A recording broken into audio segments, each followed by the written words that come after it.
ऐका ना, बस झाली चर्चा, जास्त चर्चा नकोय. ह्या वेळेस लास्टच्या दिवशी साऊंड लावायचं म्हणजे लावायचं, बाकीचं मला काही माहित नाहीये. प्रत्येक वर्षी तुमचं लय ऐकलंय आम्ही. या वर्षी मिरवणूक पाहिजे म्हणजे पाहिजे. अरे त्या चौकातल्या मंडळाचं पहिलंच वर्ष आहे, तरी पण त्यांनी 4 बेस 4 टॉप लावलेत. हा ना, आपलं मंडळ एवढं जुनं असून काय फायदा आहे मग? भाऊ 2च वर्ष झाले मंडळात आलेत, झाले यांची नाटकी चालू. नाटकं म्हणजे काय? आमचं पण ऐका ना कधीतरी. नवीन पोरं म्हणजे काय? आम्ही काय मंडळात नाही का? ते सगळं जाऊ द्या. तुम्हाला डीजे लावायचं आहे का नाही ते सांगा फक्त, नाहीतर आमचं आम्ही बघतो काय करायचं काय नाही ते. ऐका ना, आपल्या मंडळाची परंपरा आपण मोडणार नाही.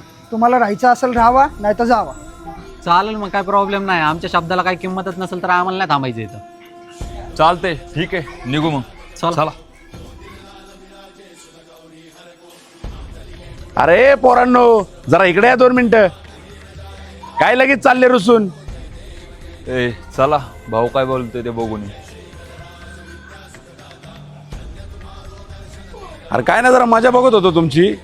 तुम्हाला लावायचा का डीजे? तुमची इच्छा आहे का डीजे लावायचा? लाव ना भाऊ यावेळेस डीजे. आपण सगळी मस्करी करायला लागल्यात आपली. काय हरकत आहे भाऊ डीजे लावायला? यावर्षी तर वर्गणी चांगली जमा झाली आपल्याकडं. अरे ऐका ना मित्रांनो, तुम्ही एवढा साऊंडचा हट्ट का लावलाय माहिती का? कारण तुम्हाला आहे ना त्या समोरच्या मंडळाला टप द्यायची. अरे काय उपयोग याच्यात ना? काय साध्य होणार मला सांगा ना तुम्ही. मग त्यांनी 4 बेस 4 टॉप लावले म्हणून लगेच आपण 8 बेस 8 टॉप लावायचे का?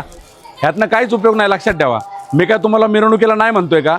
आपण मिरवणूक काढू, आपण ढोल ताशा लावू, आपण लेझिम लावू, सगळे एकदम चांगले कपडे घालून फेटे बिटे बांधून पारंपरिक पद्धतीने आपण मिरवणूक काढू. तुम्हाला माहिती का, 5 वर्षापूर्वी एक मंडळाने खाली ना मिरवणूक काढली होती मोठी. त्या मंडळामध्ये काय आलं माहिती का? एक बाहेरचं पोरगं आलं, दारू पिलेलं होतं आणि त्याने दारूच्या नशेमध्ये ना एका पोरावर वार केले. ते अजून त्याचा अध्यक्ष आणि उपाध्यक्ष अजून कोर्टाच्या चक्रा मारतात, त्यांची तारीख चालू आहे. तुम्हाला वाटतं का तुम्ही पण अशा चक्रा मारावं म्हणून? आणि अजून पण तुम्हाला वाटत असेल ना मिरवणूक काढायची, डीजे लावायचा, तर डीजे लावा. पण काय प्रॉब्लेम नाही, आपल्याकडे वर्गणी पण आहे. उद्या जाऊन आहे ना आपण डीजे बुक करून टाकू. पण उद्या जर काय झालं ना तर तुम्ही सगळ्यांनी निस्तरायचं बरं का, लक्षात ठेवा. हा पटलं भाऊ आम्हाला तुझं. नको लावायला आपण डीजे. आपण जसं पारंपरिक पद्धतीने प्रत्येक वर्षी मिरवणूक काढतो ना, तशीच मिरवणूक काढू.